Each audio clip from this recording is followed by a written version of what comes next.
Баримтар үзэгчтэй Монгол Бизнес бэлтгэн өргөдөг нүүдэл шийдэл ток шоу эхлэхэд бэлэн болж байна. За манай ток шоу хэсэг хугацаанд завсралсан боловч өнөөдрөөс та бүхэндээ бас ээлж дугаараа бэлтгэн өргөхээр бэлэн боллоо. Тэгэхээр өнөөдрийнхөө дугаараар бид сүүлийн үед 1 минут нэлээд яригдах болсон. За хүмүүсийн сэтгэлийг нэлээд зовоох болсон асуудлаар ярилцахаар студидтэй зочдоо урьж ирүүлсэн байгаа. Өнөөдөр бид та бүхэндээ хамт мансууруулах бодисын хэрэглээ ба цаашид авч хэрэгжүүлэх арга хэмжээний асуудлаар ярилцахаар зочдоо ирүүлсэн байна. За тэгэхээр би студид ирсэн зочдоо танилцуулъя. За буудан дээр сууж байгаа хүмүүсээс хамгийн цаатлын баруун гар талд сууж байгаа хүн бол Хард тамхи мансууруулах бодисоос иргэдийг хамгаалах нийгэмлэгийн тэргүүн Лав Сургай. Гайл ерхий газрын шуурхай хяналт онцлогооны төвийн ахлах байцаагч Ож Гэрэл. Хууль зүйн яамны ахлах мэрэгчлэлтэн Батамгалан сууж байна. За миний зүүн гар талд Монголын оюутны холбооны хил мэдээлэл олон нийтэд харилцагчдын дарга Бат Жаргал, улсын мөрдөн байцаах газрын зохион байгуулалттай гэмт хэргийг мөлтгөлтсөн ахлах байцаагч хошууч Төгс Ухаан. За сэтгцэн эрүүл мэндийн үндэсний төвийн эмч Мөнхтөе ирсэн байна. Монголын сурагчдын холбооны тэргүүн Сэлэнгэ. За эрүүл мэндийн яамны эмнэлгийн хэрэгсний хилцээний дарга Мөнхтөе илгэр хүрэлцэн ирсэн байна. Мансуурлын эсрэг үндэсний төвийн тэргүүн Бат Өлзий, боловсролын шинжилгээ ухааны яамны мэрэгчлэлтэн Отгон Сүрэн, за Монголын залуучуудын холбооны олон нийтэд харилцагчдын дарга Бадмар агнаар манай зочдоор урьж өргөдөө ирсэн байгаа. За мөн манай студид Монголын ихтэй сургуулиудад сурч байгаа оюутан, ерөнхий боловсролын сургуулийн сурагчид хүрэлцэн ирсэн байна. Тэгэхээр та бүхэнд энэ өдрийн мэнд хүргэе. За тэгэхээр манай өнөөдрийн Facebook хуудсан ч гэсэндээ хүмүүс асуулт нэлээд олон ирүүлсэн байгаа. Энэ хард тамхи мансууруулах бодис бол бидэнд бол шин юм шиг сэтгэл төрүүлдэг гэсэн бол одоо бол аль хэдийн бидний амьдрал донд ороод ирсэн байна. Хэрэгэлдэг хүмүүс бүр хэрэглэгчтэй болцсон, нийлүүлэгчтэй болцсон, дамжуулагчтай болцсон байна манай улс. Энийг ер нь цаашид авч хэрэгжүүлэх арга хэмжээг чангаруулахгүй бол тусгайлан хууль гаргаад тэр хуулийг чанд мөрдөх, тэр хуулийг сурталчлах хүүг залуучуудыг энэ хард тамхи мансууруулах бодисын эсрэг ухуулах сурталчилгаа хийхгүй бол болох юм байсан байна гэдгийг бол хүмүүс хэлж байна. Тэгэхээр бид одоо энэ студид бодлогын чанартай зүйлийг ярина. Энэ асуудал бол төдөө тэргүй Монголд байна. Тэгэхээр одоо энэ асуудлыг бид нар яаж зэгслэх вэ? Цаашд бидэнд ямар гарц өнө гэдгээ ярилцъя гэж бодож байна. За ер нь өнгөрсөн хугацаанд энэ гайлаар мэдээж дотоод бол хүмүүс бас янз бүрийн бодисууд бол бас хэрэгэлдэг гэж ярьж байгаа. Гайлаас одоо энэ гадны улс манайх нь хоёр их гүрний дунд байж байгаа улс дамжуулагч улс болсон байна гэж. Гадны улс орнодоос бас ийм төрлийн бодисууд орж ирж байна гэдэг чинь. Өнөөдөр манай нэг зочин ч гэсэндээ асуусан байсан биднээс энэ гайлын ерөнхий газрын бол хард тамхи мансууруулах бодистой тэмцэх алба гэж ер нь дотроо байгаад энэ нэлээд тийм хүчтэй байвал нэлээд үр дүнд хүрэх юм биш үнийг заавал асууж өгөөрэй гэсэн байсан учраас би танаас асуултаа эхлэе гэж бодож байна. Юуны өмнө телевиз үзэгчтэй энэ мэдээлжүүлье. За гайлын байгууллагаас одоо яг энэ хард тамхи мансууруулах бодисын чиглэлээр хийж байгаа ажил бол үндсэндээ 500 жилийн өмнө эхэлсэн. Яг гэвэл бид үндсэндээ олон улсын гайлын байгууллага болон дэлхийн гайлын байгууллага, Аз намхунлан бүсийн гайлын байгууллагуудаас авсан байнга тогтвол мэдээлэл авдаг. Энэ чиглэлд бол яг энэ чиглэлийн гэмт хэрэгүүд болон зөрчлүүд их байсан. Тийм болохоор бид ямар ч ихний ээлжинд энэ чиглэлээр хүмүүсээ бэлдэх, энэ чиглэлийн асуудалтай тэмцэх, энэ чиглэл бол гол анхаарлаа тавьсан л да. Эхний хэсэгт бол хөндөөл бол байсан. Энийг бол бас хүн болгоныг тоохгүй тийм ээ. Одоо Монголд ийм одоо хазам гэж болоогүй ч юм уу, сагн болоогүй ч гэдэг юм уу тий. Бас хит яаж нэгсэн чих хандлага байсан. Сүүлийн үед одоо сүүлийн 3 жилийн байдлаар танилцуулахад нийтдээ одоо гайлын байгууллагад хураагдсан 8 орчим килограмм опиум галтай зөрчлүүд бол ихэнх голд бас нэг дамжин өнгөрчсэн тийм чих хандлагатай байсан л да. Тэгээд гайлын байгууллага бол одоо энэ 2016 оноос статистик төлөвлөгөөндөө бол үндсэндээ бас энэ хард тамхины чиглэлийн одоо энэ алба тий чиг үүргийн тийм хүмүүсийг бэлтгэе тэгж байж үр дүнд хүрнэ гэсэн тийм чих хандлагатай бол тусгацсан ажиллаж байгаа. Гэвч одоо бас энэ чиглэлийн асуудлууд одоо төр засгийн зүгээс гол анхаарлаа хандуулж бас нэгдсэн хуультай бас тусгай үндэсний хөтөлбөртэй болох чиглэлээр ажиллаж байгаа болохоор энэ чиглэлийн асуудал бол гайлууд дэмжин оролцож байгаа. Улсын мөрдөн байцаах газрын төлөөллөөс би асуумаар байна. Энэ гэмт хэрэг бол нэлээд далд хэлбэрийн явагддаг гэдэг жан. Нэлээд зохион байгуулалттай байдаг. Тэгэхээр одоо гэмт хэрэг илрүүлэх гэдэг ч юм уу. За жишээлбэл манай Бүрдэн байцаагчид энэ хард тамхи мансууруулах бодисыг илрүүлэх одоо багж хэрэгсэл гэдэг ч юм уу, өнөрч нохой гэдэг ч юм уу. За хувь хүмүүсийн бас ур чадварын хувьд ер нь хэр зэрэг байдаг вэ? Бүрдэн байцаах газрын хувьд бол одоо бүт зохион байгуулалтын гэмт хэрэг мөрдөх хэлцгээд хард тамхи хүн худалдаалах зохион байгуулалтын гэмт хэрэг мөрдөх хэлцгээд тэр чиглэлээр бол нэг бүхэл бүтэн хэлц гаргаад хэлцэх байгууллагууд бол одоо хүртэл ажиллаж байгаа. Энэ чиглэлээр бол эрүүгийн цэгдгийн газрын бас зохион байгуулалтын гэмт хэрэг мөрдөх хэлцтэй хамтран ажиллаж мэдээллийг авч түүнийгээ шалгаж эрүүгийн хэрэг үүсгэн шалгадаг. Одоогийн байдлаар бол мөрж нохоо гэсэн юм бол байхгүй л. Энэ зүгээр техник хэрэгсэл хард тамхиг илрүүлэх тухайн хэрэгэлсэн хүнийг бол яг хэрэгэлсэн үед нь нэг шалгах тийм багц төгөөрөмжүүд бол одоогоор хангагдсан байгаа л да. Бид бас хэрэглэгчдийн судалгааг бас бид график маягаар гаргасан байж байгаа. Тун утга манай найруулагчийн дэлгэцэн дээр харуулах байх л да. Зүгээр лав сургуугаас би асуу та тэр ч гэсэн өмнө бас энэ төлийн ярилцлагыг бас хийж исэн хэрэглэдэг хүмүүс бас нэлээд олон байна гэдэг. Зүгээр энэ судалгаанаас харахад бол юу гэдгийг 5-6 төрлийн одоо бодис гэдэг ч юм уу нэг тийм зүйлүүдийг хэрэг хүмүүс хэрэгжилж байна. Хамгийн их нь бол одоо үүс гэдэг ч юм уу тэгээ ингээ явдаг юм байна. Манай ингээ тоолц энэ төрлийн гэмт одоо юу гэдгийг гэмт хэрэгшүүдийн чинь бас нэг талаараа одоо банк хэрэгэлдэг болсон гэдэг ч юм. Энээс хамааралтай болсон хүмүүс одоо нэлээд олон байдаг багт. Судалгаа байна уу? За ер нь бол хэрэглээ хоёр янз л да. Нэг нь болохоор эмнэлэгт хэрэгжилж байгаа. А нөгөө хэрэглээ нь болохоор хууль бусын хэрэглээ. Тэгэхээр хууль бус хэрэглээтэй хүмүүс бол одоо бас өсөн нэмэгдээд байгаа. 99 оноос эхлээд манай байгууллага одоо зүгээр судалгаа хийж байсан. Тэгээд анхны одоо 99 онд 45 хэрэглэгчтэй байлаа. Тэгээ өнөөдрийн байдлаар 561 хэрэглэгчтэй болчиход байгаа. Тэгэхээр энэ маань жил болгон одоо ингээд өсөн нэмэгдэж байгаа юм үзүүлэлт бол гарч байгаа юм. За тэгээд бид нар сая энэ оны 1 сард одоо засгийн газрын хэрэгжүүлэгч агентлаг эрүүл мэндийн газрын санхүүжилттэй хэрэглэгчдийн 100 хэрэглэгчтэй судалгаа авч үзлээ. Тэгээ энэ судалгаанаас харж байхад бол ер нь 50 орчим хувь нь өвсний ургамал, олсны ургамал буюу канабисыг татаж хэрэглэдэг. Тэгвэл энэний цаана одоо LSD гэдэг одоо бас одоо солиоруулдаг бодисыг хэрэглэж байгаа тохиолдол байсан. Энэ 28% тай байсан. За морфиныг тарьж хэрэглэж байгаа нь бас 28% тай. Экстаз гэдэг одоо бас хэрэгжилж байна, мөс хэрэгжилж байна тий. Энэ бүгд маань ер нь Монголд бол хэрэглээ бүх хэрэглээ бий болцсон юм байна. Татдгийм байна, тарьдгийм байна, уудгийм байна тий. Тэгээс хордог, хилэн дороо тавьдагч гэдэг юм ингээд бүх одоо хэрэглээ бол бий болчихжээ. Тийм болохоор энэ хэрэглээ ингээд өсөн нэмэгдээд, хэрэг зөрчил нь өсөн нэмэгдээд байгаа энэ тохиолдолд бол одоо урьдчилан сэргийлэх ажил нь их хойрго явж гин гэж ингэж үзэж байна. Тэгээд хуулиа одоо яаралтай гаргах юм шаардлага бол тавигдчихж байгаа юм. За энэ дэр бол мансууруулах болон сэтгэл ийм бодисыг худалдаа авч байдал гэдэг графикийг харуулж байна л да. За дэлгүүрээс бол бага хувь авдаг юм байна. За хувь хүмүүсээс бол бас нэлээд олон хүмүүс авдаг гэсэн судалгаа гэсэн энэ графикийг дэлгэсэн дээр харуулах байх. За тэгэхээр бол ерөнхийдөө сурталчлах үйл ажиллагаа бол муу явж байна гэж боловсролын яамнаас энд оюутан залуучууд ирсэн байгаа. Бид нар бас энэ дээр судалгаа харуулахад бол оюутан залуучууд ихэвчлэн найз нөхдөсөө интернет орчноос телевизээр энэ төрлийн мэдээлэл их авдаг гэсэн байна. Тэгэхээр боловсролын яамнаас энэ залуучуудад за өөр босод одоо нийгэмд энэ хор уршигын талаар сурталчлах гэдэг ч юм уу. Тийм зүйлийг ер нь хэр зэг хийж байна. Энэ сүүлийн 3 жилийн хугацаанд энэ төрийн болон төрийн бус байгууллагад хийсэн судалгааны дүнгээс харах юм бол энэ мансууруулах бодисыг өсвөр үеийнхэн залуучууд ямар нэгэн байдлаар хэрэгжилж байгаа гэдэгтээ ер нь их тийм одоо эргэлзэх зөвлөгөө болсон. Тэгэд одоо хууль зүйн дотоод хэргийн яам хуучнаар энэ нэртэй тэгээд 14-өөс 14.6 настай хүүхдүүд энэ одоо гол хэрэглэгчд нь байна гэсэн ийм насны донждыг хүртэл гаргаж өгсөн байгаа. Тэгэхээр яг энэ насны хүүхдүүд тодорхой хэмжээгээр энэ хард тамхи мансууруулах бодисын тухай яг ийм гажууд ойлголттой болоод түүнийг хэрэгжилж ийн гэдэг нь мэдээж одоо боловсролын салбарын үндсэн одоо зорилт бүлэг учраас манад бол шууд хамаатай байгаа.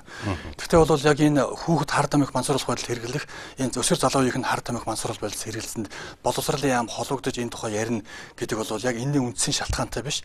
Энэний үндсэн шалтгааныг арилгах цаашдаа хэрэглэх байдлыг багасгах чиглэлд нь илүү илүү одоо төлхөө оролцох хэрэгтэй гэж ингэж бодож байгаа. Одоо яг энэ чиглэлээр бол 2010, 11, 12 оны мөн тэгээд 7, 8, 9, 10, 11 дэх 12 дугаар ангийн эрүүл мэндийн хичээл дээр энэ мансууруулах бодистой холбогдсон хичээл нийт жилдээ ордог 35-ын 4 цагт нь орж байгаа. Тэгээд албан бус боловсролын одоо бас нэг модулууд янз бүрийн хөтөлбөрүүд байна. Түүнээс гадна энэ мобис болон багшлах боловсрол хүчин бэлтгэдэг ихтэй сургуулиудын хөтөлбөрт бол энэ мансууртай холбогдсон энэ мансуурлах байдлын хор уршгийг мэдэх тэгээд бусдад ямар нэгэн байдлаар одоо тос нэмэр болгохтой холбогдсон ийм асуудлууд ингээд бүгдээрээ одоо сургуулийн хөтөлбөр байдлаар ингээд хичээл болоод орж байгаа. Гэхдээ яг ингээд боловсролын яам энэ чиглэлийн арга хэмжээ тэгээд сургуулийн хөтөлбөртэй багштай тухайн хичээлтэй холбогдсон энэ асуудлуудыг ингээд одоо ямар нэгэн байдлаар одоо хэрэгжүүлэх ёстой. Гэтэл боловсролын яам болон ер нь боловсролын салбар энэ боловсролын институттэй одоо хүүхдэд нөлөөлөх байдлаараа энэ тэнцвэрс маш тийм өөр хүчрэг нийгмийн институт, нийгмийн орчин байдгийг ерөөсөө бас үгүйсгэж болохгүй байгаа. Ер нь бол ингээд ерөнхий боловсролын сургууль, ихтэй сургуулийн оюутнууд, албан бус боловсролын дүүцэн хөтөлбөрийн агуулгуудад үүнийг оруулахаас гадна боловсролын яам нэг насан туршийн боловсролын чиглэлээр маш өргөн хүрээтэй авч үзэх хэрэгтэй гэж бодож байгаа. Одоо энд ирсэн сурагчдаас би асууя. За оюутнуудаас асууя. Өргөлмөн сурагчийн ширээн оюутны ширээн суудсан байгаа хүмүүсээс.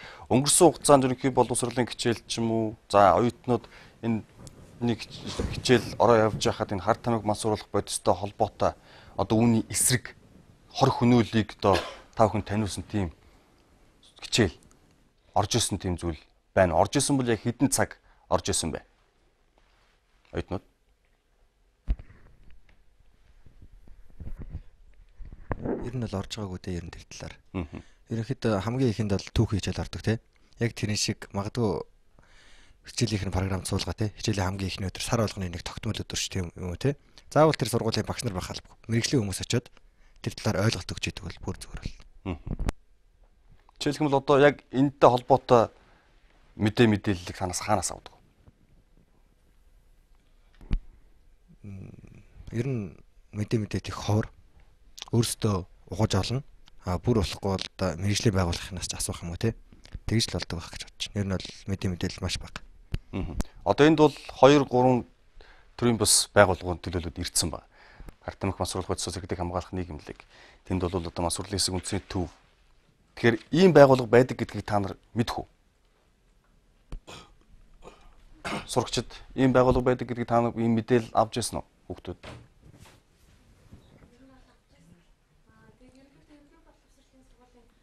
Микрофон нээч. Ерөнхий боловсролын сургуулийн хичээл, эрүүл мэндийн хичээлдэр бол ерөнхийдөө мансууруулах бодис, хар тамхинаас сэргийлэх тиймэрхүү хичээл ордог. Тэгээд ерөнхийдөө одоо энэ жилээс бол ер нь нэг ахлах ангийн сурагчид бол тиймэрхүү зүйлийг маш ихээр оруулж янз бүрийн нэг хууль сурталчилгаа ч юм уу сургууль дээр ирж болдог. Тэгээд ерөнхийдөө тиймэрхүү байгууллагыг өмнө сонсч байсан. Оюутны холбоо, сурагчдын холбоо энд ирсэн байна. Тэгэхээр энэ төрийн бус байгууллагууд бас энэ төрийн байгууллагуудтайгаа хэр зэрэг нэгт уялдаа холбоотой та нар ажиллаж байна. Өөрөөр хэлбэл та сурагчдыг төлөөлж байгаа, оюутнуудыг төлөөлж байгаа. Маш олон мянган оюутан сурагчдыг төлөөлж байгаа хоёр байгууллагыг би зориуд авчирсан байна.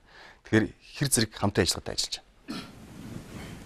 Тэгэж өнгөрсөн хугацаанд бол бас яг энэ мансууруулах бодис, донтоолох шингэн, нөгөө хор зуршлын эсрэг бол оюутны холбоотой төр захиргааны байгууллага бол нэлээд хамт нэгтэрч ажиллаж байгаа.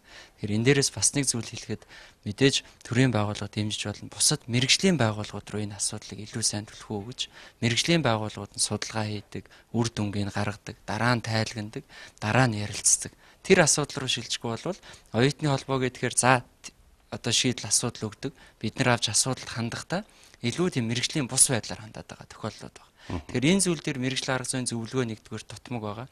Цаашдаа яг үр дүнг хамтдаа харилцах шаардлагатай болсон. Энд нэг байгууллагад нь хариуцуулаад өгчдөг. За танах юу болж байна гэж асууд. Гэтэл оюутны холбоо, оюутны байгууллага тэн дээр илүү олон үйл ажиллагаатай учраас старах асуудлууд байдаг л да. Тэгэхээр ийм нэг асуудлууд байдаг. Цаашдаа энэ зөвхөн нэг ганц төр захиргааны байгууллага биш. Ерөөсөө олон нийтийн байгууллага, төрийн байгууллага, иргэн хүний өөрийнх нь бас анхаарах ёстой чухал асуудал юм гэдгийг ойлгох шаардлагатай. Магадгүй зарим талаар энэ хард тамхи мансууруулах бодис гэдээ бид нэр маш олон дахин дурдсанараа өнөөдөр магадгүй хүсээгүй мэдээгүй хүмүүст нь бид нэр энэ мэдээллийг мессеж комментиг өгөөд байгаа юм биш үстэй гэдэг бас нэг тийм зүйл байна. Тэгэхээр энэ мэдээлэл дээр их тийм зөв бололтой хандахгүй бол магадгүй өнөөдөр зурагт үзэх юм бол маш олон телевизээр янз бүрийн сувгууд гардаг. Тэгэхээр энэ өөрөө энэ дээр бас ямар хяналтууд байж болох вэ? Оюутнууд, залуучууд, дунд сургуулийн хүүхдүүд ямар мэдээллийг хаанаас авч байгаа вэ гэдгийг маш сайн тооцоолж юм бүх талын уялдааг л зөв хангаж чадвал энэ өөрөө их үр дүнтэй арга болох болов уу гэж ойлгож байгаа. Энэ түрүүн телевиз үзэгчтэй энэ түрүүн орой мэд өргөе. Тэгэхээр яг сурагчтай холбооны хувьд бол хүүхдүүдийн талаар нэлээд олон мэдээлэл өгөхийг бас эрмэлздэг байгаа.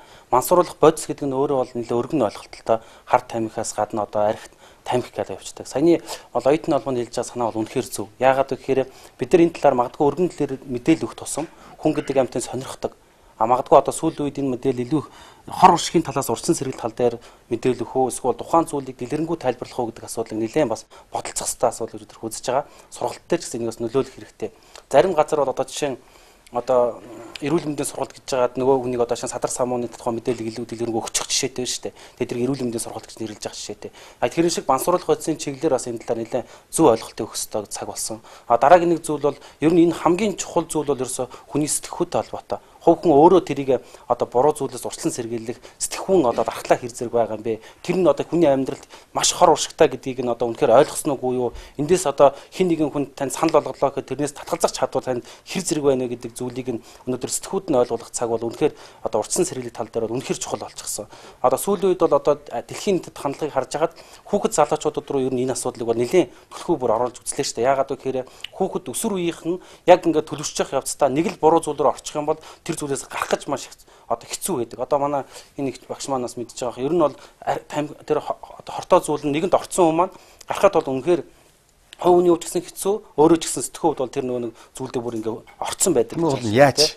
Тэгэхээр яаж шийдэх ёстой гэхээр ер нь ерөнхий боловсролын урьдчилан сургалтанд бол яг энэ талаас урьдчилан сэргийлэх чиглэлээр нэлээд их мэдээллүүдийг өгөх зайлшгүй шаардлагатай байна. Ялангуяа хүүхдүүд төр нэг хүмүүжлийн асуудал өнөөдөр ерөөсөө яригдахгүй байгаа шүү дээ. Хэрвээ зөв хүмүүжлэлтэй эргэн хүнийг бэлдэх тал дээр бид нар үнэхээр одоо нэг гаргалаа гаргаж чадах юм бол энэ асуудлыг шийдэх одоо тэр гаргалаа эндээс гарч ирнэ л гэж үзэж байгаа. Тийм учраас бид нар энэ тал дээр бол өсвөрийн сургагч ашиглаж бэлддэг. Тэр хүүхдүүд маань эргээд хүүхдүүдтэй за энэ зүйлээс урьдчилан сэргийлэлтээр мэдээллүүдийг өгдөг. Ингээ хамтарч бас тэр хүүхдүүдтэй бас хамтарч ажилладаг байгаа. Тэгэхээр эрүүл мэндийн яам ч гэсэнтэй мэдээж яам хамгийн газар бол хоорондоо уялдаа холбоотой ажиллах л байна. Тэгэхээр эрүүл мэндийн яамны зүгээс одоо энд олон нийт рүү чиглэсэн гэдэг ч юм уу энэ талын мэдээллийг хүмүүст ямар шугамар яаж хүргэж байна? За яг эрүүл мэндийн салбар гэдэг маань бол энэ мансууруулах бодис, сэтгэс нөлөөт бодисын хууль ёсны хэрэглэгч байдаг. Яг тэгэхээр мансууруулах сэтгэс нөлөөт бодис гэдэг энэ бодисууд маань нэг талаар одоо тэр хор уршигтай хэрэглээ үүсэж байгаа ч гэсэн нөгөө талаар анагаах ухаанд бол маш чухал ач холбогдолтой одоо маш хүнд өвдөлтүүдийг намдаах за сэтгцэн янз бүрийн өвчний үед сэтгэл гуцрлын үед сэтгэл хөдлөлийн үед хэрэглэдэг ийм бодисод байдаг. Тэгээд тэр үүднээсээ болохоор олон улсын хэмжээнд бас зохицуулсан байдаг. Бүр хорих биш эмнэлгийн салбарт чөлөөтэй хэрэглэх ёстой. Хууль бус хэрэглээг нь хорих ёстой гэсэн ийм чиглэлээр байдаг. За эрүүл мэндийн яамны хувьд тэгэхээр яг энэ үүргээсээ болоод манайх одоо ямар үүрэгтэй оролцдог вэ гэхээр энэ хууль ёсны хэрэглээ анагаах ухааны салбарт хэрэгжилж байгаа энэ хэрэглээг одоо яаж зохицуулах вэ? Энэ олон улсын конвенцүүдээр зохицуулагдсан байж байгаа. Тэгэхээр энэ дагуу бол одоо ямар хэмжээгээр импортлох уу, үйлдвэрлэх үү, яаж түгээх үү, яаж хяналттай түгээх үү, хэрэглэх үү гэдэг талаар бол зохицуултуудыг хийдэг. За нөгөө талаас мөн бас энэ чи яалтчгүй хүн амын эрүүл мэндтэй холбоотой асуудал болохоор урьдчилан сэргийлэх үйл ажиллагаанд бол бас тодорхой хэмжээгээр ордог. За тэгэхээр энэ урьдчилан сэргийлэх үйл ажиллагаанд одоо ямар байдлаар орж ийн гэхээр одоо энэ боловсролын яамнаас хэлж ийн эрүүл мэндийн хичээл гэж ерөнхий боловсролын сургуульд орж байгаа. За тэгэхээр энэ сургуулиудын хичээлийн хөтөлбөрт орж байгаа одоо сэдв аргачлалыг батлах тэр сургалтын материалыг бэлтгэх эднэр дээр бол манай чиглэлийн хүмүүс бол ингээ оролцдог байж байгаа. За тэгээ мэдээж мэргэжлийн эмчнэр маань бол одоо өвчтнийг үзэх за тэгээ бусад янз бүрийн одоо олон нийтийн сургууль сурчлагын ажилд бол тодорхой хэмжээгээр ордог. За түүнээс гадна эрүүл мэндийг дэмжих сан гэж сан байж байгаа. За энэ сан маань бол засгийн газрын тусгай сангийн хуулиар батлагдсан ийм тусгай сан байж байгаа. За тэгээ энэ сангийн маань нөгөө их усүр нь бол арх тамхины онцгой албан татварын 2 тамхины онцгой албан татврын 2%, архины онцгой албан татврын 1%, эмийн импортын татврын 2%-аас бүрдэж байгаа. Тэгэхээр энэ бүрдсэн сангаа бид нар буцаад юунд зарцуулдаг вэ гэхээр хүмүүсийг одоо нөгөө эрүүл аж төрөхөд энэ юунд сургах доол татвар нэмэгдэж байгаа учраас тэр сан дээр бол бас боломжийн мөнгө бүрдэх боломжтой болчихно гэсэн үг шүү. Тэгж үзэж байгаа. Тэгэхээр хэдийн хэмжээгээр л улсын татварт орно тэндээс нь 2% авч байгаа болохоор татвар нэмэгдэхээр бас орж ирж байгаа. Тэгээд буцаад эргээд бид нөгөө хүмүүст одоо эрүүл зөв амьдрах сурвалж сурчлаганд бол зардаг. Төрөө лавг сүрэнгуй хэлж байна. Засгийн газрын хэрэгжүүлэгч агентлаг эрүүл мэндийн санхүүжилт төрөөр энэ бол дэмжих сангийн л мөнгнөөс мэдээ санхүүжүүлсэн байж байгаа л да. Тэгэхээр иймэрхүү арга хэмжээнүүдийг санхүүжүүлэхэд зориулж байгаа. Эмнэлэгтэй эмнэлгийн хэрэгсэлтэй холбоотой нэг сурвалжлагыг бид нар авсан байж байгаа нь болохоор зэрэг эмийн сангуудад үйлчилж байгаа одоо эм зүйчнэр юу ярихыг бүгдээрээ их зүг цаанаараа сонсъё. Тэндээс бол мэдээж бас их сонин дүр зураг харагдаж байна. Тэгэхээр бүгдээрээ анхаарлаа хандуулъя дэлгэцнээс. Дандаа сэтгцэд нөлөөлөх юмнуудыг асууж орж ирдэгсэн. Тэгээд дандаа хэлдэг шалтгаан нь болохоор ерөөхдөө адилхан. Эмийн өвдөд, эмийн өгөх гэдэг. Тэгж орж ирсэн. Нэг залуу бүр надаас авах гээд өгөхгүй ангууд уйлаад эмээ ястаа нэг хүлгөө өрөөсөө хүлгөө гэж тэгжиж бааха уйлж зогсч надаас гуйж байгаа тэгээ гарч ирсэн. Орой үед шинэ цагаар л 9-с 11 дугаар ангийнхан орж ирд юм да. Банднэр л голдоо. Тэгээд ямар шалтгаантайг нь үл сайн мэдгүй. Эмээ өвдөө авах гэж байгаа гэдэг юм уу тиймэрхүү л шалтгаанаар л яддаг шүү дээ асуудаг шүү дээ. Тэгээд жоргуу юм чи угаасаа манайд тийм нойр суулгах юмч зардггүй тэгээд бүр шалаад хаяа юу яадгийг асуугаад яадгийг. Сургуулийн насны хүүхдүүд тэгээд нэг оюутнууд энэ их асууад орж ирдیں۔ Эмээ өвдлөө өвөөгийн нойр хүрэхгүй байна энэ гэл нэг тиймэрхүү ээж аваагаа өвдсөн гэл асуугаал орж ирдیں шүү. Тамхтай цаас жортой юугаар жороор л алгана л да. Хүүхдүүд бол ерөөсөө өвдөхгүй. За тэгэхээр сурагчид сүүлийн үед залуучууд бол эмийн сангаас энэ тайвшруулах төрлийн эмийг бол авах хэмжээгээр ханддаг болсон гэдэг. Бид ирсэн мэдээллийн дагуу бид энэ сурвалжлыг бэлдсэн л дээ. Тэгэхээр зүгээр би эндээс асууя. Эмийн санд ингээд явж ороод хүссэн эмээ эмийн бичиггүйгээр эмчийн бичиггүйгээр ингээд авахад эмийн санд ер нь оюутнууд залуучуудад үйлчилдэг үү? Ерөнхийдөө бол эмийн сангуудаар ингээд яваад одоо өөрийнхөө одоо хэрэгтэй тэр эмээ асуухад бол ерөнхийдөө бол эмчид үзүүлсэн үү мангатлагаа инээ тэргээд ерөнхийдөө бол яг эмийн санчийн одоо тэр гол одоо тэр өөрийнхөө тэр үүргийг одоо биелүүлэх юм мэтэр тэг асууж одоо заавал хариултыг авч иж чадаа тэр эмээ өгдөг. Тэгэхээр одоо толгойн юм аваач гэдэг юм уу эсвэл нойр хөрөхгүй нойрны юм авъя гэдэг ч юм уу тийм юм эмийн сангаас худалдаж авсан хүүхдийн дотор сууж байна уу? Тэгж үзсэн хүүхд байна уу? Ер нь толгойн юм авах тохиолдолд бол заавал жормор үзүүлээд яддаг шүү дээ. Өчөх гээл очиод хэлэхэд бол эмийн санчд бол өгдөг тохиолдол нэлээд олоо гарч ирсэн. Тэр болгоныг харж ирсэн л та. Тэгэхээр манад бол энэ жороор юм олох тухай асуудал бас их хүнд сэдв болсон. Энэ бол тусдаа бас яригдах ёстой сэдв баг. Гэхдээ өнөөдөр бол зайлшгүй энэ бас дурддагтахаар л байгаа. Ягаад гэвэл сая эмийн сангууд санч нар бол хэлж шít ингээд орой орж ирдэг. Уйлж дуулж байгаа даваа явчихдаг гэдэг чинь.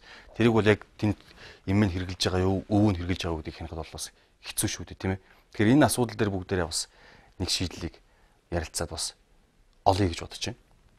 За яг сая энэ хүүхдээ хэлж байгаа тайлбарыг юун дээр би тайлбар хэлье л да. Ерөөсөө манай улсын эмнэлгийн хэрэгслийн тухай хуулиар ч гэсэн дэлхийн бусад орнуудаар ч гэсэн нөгөө эмийн сан зарж байгаа юм маань үндсэндээ 3 ангиллаар зарж байгаа байхгүй. Нэг нь бол жоргуу олох юм гэж байгаа. Тэр маань бол яг тэр өвчин намдаах, халуун бууруулах, за тэгээд ойр зуурын одоо нөгөө хоолоо эднэр өвдөхөөр нэг хүлэгдэг юмнууд байгаа шүү дээ. Тиймэрхүү юмнууд ч гэдэг юм уу. Тэгээ гадуур хэрэглэх зарим эмүүд бол жоргуу гэсэн нөгөө статусаараа бүртгэгдээд жоргуугаар хэрэгэлдэг. Жортой хэрэглэх ёстой юмнууд бол байгаа. Одоо жишээлбэл яг өөрөө чи хэлж байгаа антибиотикийг бол заавал жороор өгөх ёстой. Тэгэхээр энэ дээр нөгөө эмийн санчтар маань жоргуу өгöd байгаа маань бас хууль зөрчиж байгаа юм байж байгаа. За 3 дахь тэр жортой ангиллалд бол одоо бүх тэр антибиотик хүчтэй юмнууд одоо зүрх судасны юмнууд маань бүгдээрээ тэнд орчин. Тэгээд юу яана. Тэрнээс гадна ахаад бүр онцгой жортой, тусгай жортой гэж байж байгаа. Тэр нь юу гэхээр энэ мансууруулах сэтгэс нөлөөт юмуд байгаа байхгүй юу. Тэгээд юу мансууруулах сэтгэс нөлөөт эмийн хувьд бол тусгай бүр зохицуулалттай араас нь бол нөгөө эргэж тайлхнадаг ийм уган систем байгаа. Гэхдээ бас мерсэр тийм за мансууруулах хэмнэн дээр бол ер нь тийм тохиолдол баг гардгүй юм да. Гарсан ч яг нэг санаатаа нөгөө юу гэх юмтэй санаатаагаар одоо мөнгө олох гэдэг нэг тиймэрхүү юмнууд цагдаагийн газар ч бүртгэгдсэн байдаг тийм юмнууд. Сэтгэц нөлөөт дээр яг сая хэлдэг шиг эмээ өвөө унтахгүй байх гэж жагаад бас мерсэр авцсан юмнууд байдаг. Гэхдээ мансууруулах дээр бол бас харьцангуй нилээд тэрнийг мөрдөх тал руугаа байгаа. Тэгээ яг сүүлийн үед одоо цагдаагийн байгууллагаас гэхэд жишээлбэл 2010 11 онд одоо нилээд их далайцтай шалгалт эднэр хийж энэ сэтгэц нөлөөтэй юм жоргоо олгож байгаа асуудлыг эднэр бас бүр нөгөө эрүүгийн хэргийн хэмжээнд эднэр бас авч үзснээс хойш бас нэлийн гайгүй болчиход байгаа тийм дүр зураг харагдчихлаа л да. Одоо манад хуулийн ямар зохицуулалттай гоо жишээлх юм бол саний ярьдаг шиг юм сэтгэц нөлөөд жоохон тайвшруулах юмыг авцсан. Гэтэл нөгөөх нь худалдагдсан. Тийм ээ. Тэгээ хэрэгэлдсэн одоо мансуурлын байдалд орцсон гэдэг ч юм уу. Тийм хүмүүс бай гэж бодъё. Гэтэл тэр худалдсан хүнд ямар хариуцлага тооцох вэ? Аваад хэрэгэлдсэн хүн яах вэ? Одоо манад ээж байгаа хуулийн зохицуулалтын дээр тийм зүйл залтууд байна уу? За хуулийн яамны хувьд бол энэ сүүлийн үед шинэ төрлийн гэмтэргүүд гэж яригдах тодорхой төрлийн одоо хар тамхи мансууруулах хүний 8 гэсэн гол хэрэгүүд төр бид нар тодорхой арга хэмжээ авахар энэ шийдэлтэй байгаа. За ер нь яг хар тамхи мансууруулах үеийн чиглэлээр 2000 онд бол засгийн газрын хөтөлбөрийг 2005 он хүртэл хэрэгжүүлж ингэж ажилласан. За мөн үндэсний аюулгүй байдал одоо үндэстэн дамсан гэмтэргийн хэмжээр 2010 онд улсын хурлын тогтоол гаргаад энэ тогтоолыг хэрэгжүүлсэн. За мөн ерөнхийлөгчийн зарилгаар одоо хуулийн төслийг шинжилэн боловсруулах, за мөн үндэсний хөтөлбөрийг боловсруулах ажлын хэсгүүд бол одоогийн байдлаар ажиллаж байна. За энд бол тодорхой одоо төрийн бус байгууллагууд олон нийтийн оролцоог энд бас хуулийн төсөл тусахаар ингэ заасан байгаа. За сая өнгөрсөн оны 3 сарын 1-нд иргэний танхимд одоо яг энэ чиглэлээр одоо нээлттэй хилцүүлгийг одоо ерөнхийлөгчийн хамгийн газраас зохион байгуулсан байгаа. Ерөнхийлөгчийн хуулийн зөвлөхөөр хатуулаад тэгэд энэ чиглэлийн ажлуудыг бол төрөөс бол баримталж явуулж байна. За яг яамны хувьд бол одоо 2010 онд төрийн бас байгууллагатай нэгтгэхэд энэ өсвөр үеийнхний дунд одоо яг хар тамхи мансууруулах үеийн одоо хэрэглээ хэв маягийн талаар улсын хэмжээнд судалгаа хийсэн. За улсын хэмжээнд судалгаа хийсэн гэж юурэд нэг бол 10 аймаг 4 дүүргийн хэмжээнд одоо 7000 гаруй оюутан сурагчдыг хамруулсан ийм судалгаа зохион байгуулсан.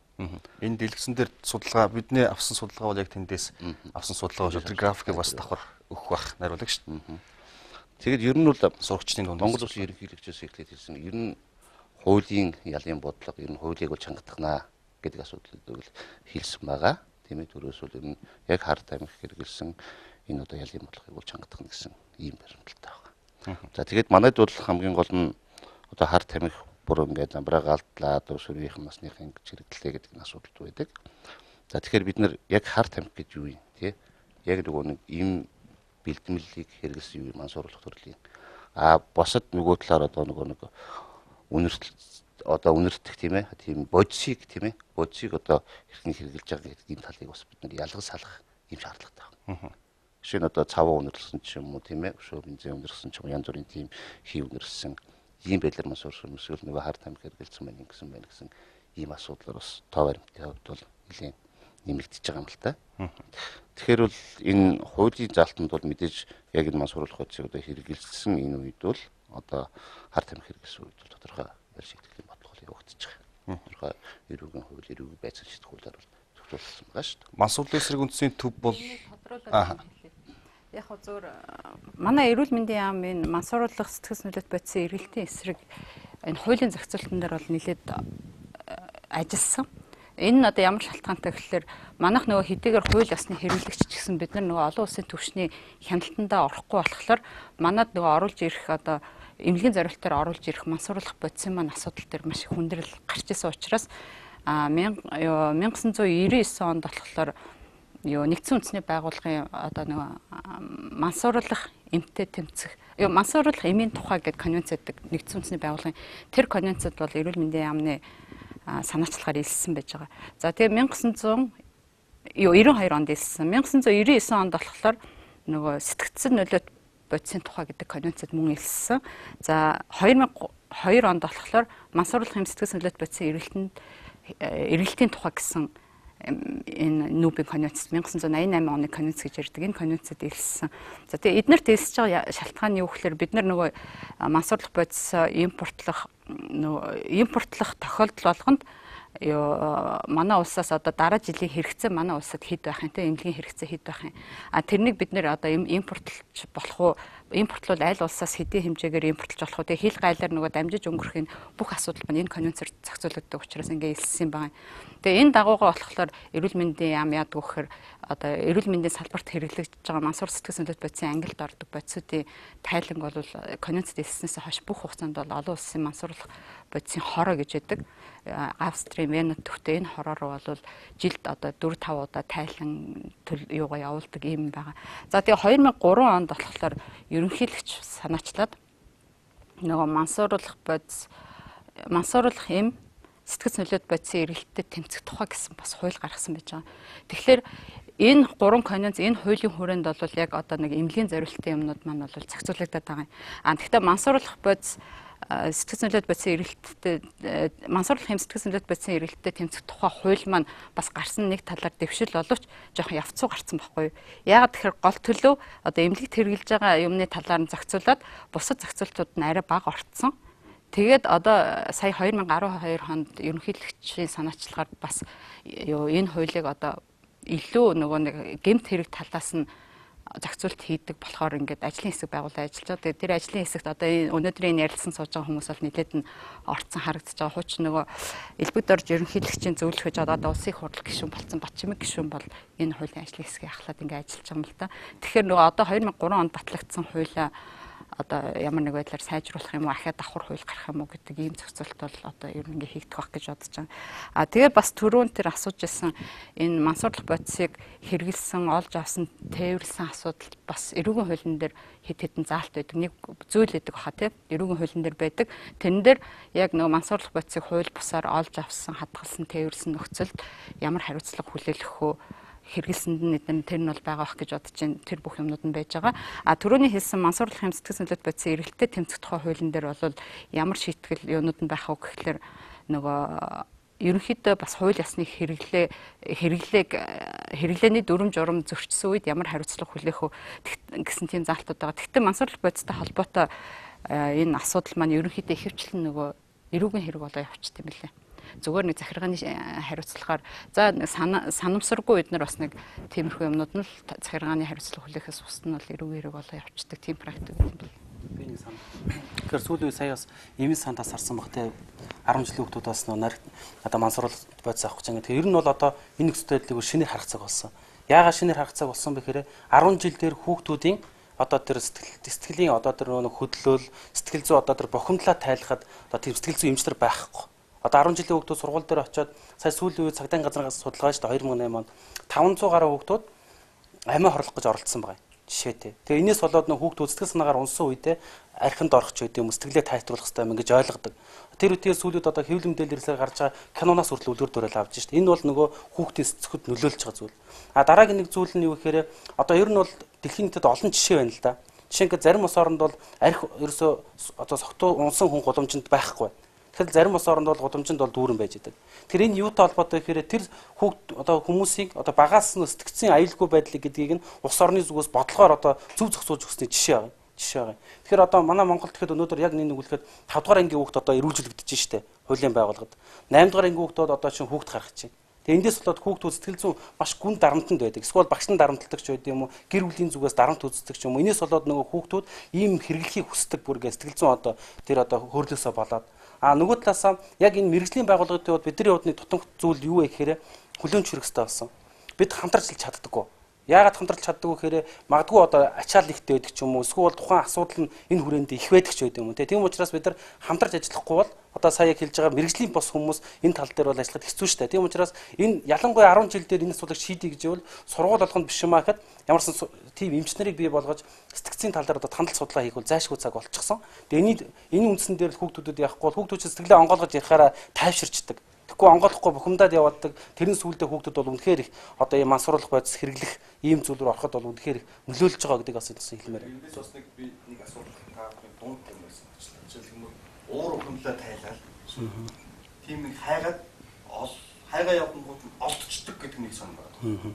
Байгаад байгаа гэдэг нэг сонир байгаа шүү дээ. Түрүүн бол галерейх газар дээр бол тийм байсан. Энд бол яг конвенцэд нэгдснээр бол энэ асуудлыг зохицуулагдаж байгаа гэдэг. Бид нар конвенцэд нэгдчихэж бас очоод утгагдaltaа ч гэсэндээ бас хууль байна.